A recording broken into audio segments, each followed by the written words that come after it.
Hey guys, it's Richard here with Wisdify, and in this video, I'm going to show you how to quickly and easily unhide all rows and columns in Excel. Now, if you're an accountant or finance professional working on brushing up your Excel skills, I recommend checking out our free Excel bootcamp for accountants, which is valid for 5 NASBA continuing professional education credits. I'll put a link below this video to where you can come sign up for free, no credit card required.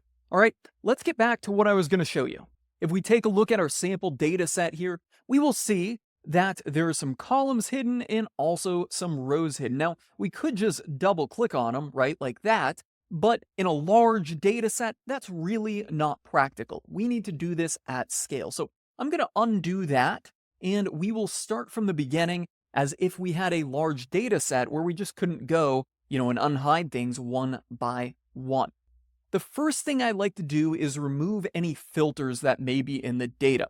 If we look at row 1 here, we can see there are some filters. So let's go ahead and remove those. To do that, we'll just click on Data, and then right here, click the filter icon, and boom, like that, any filters that were on it have been removed.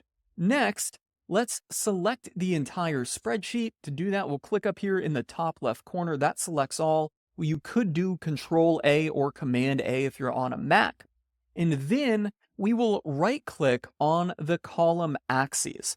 And then we'll come down and select Unhide. That's going to unhide all columns. And you might be thinking this, we'll right click on the row axes here and click Unhide, and boom, just like that, we have unhidden all rows, and all rows and columns are unhidden in this spreadsheet.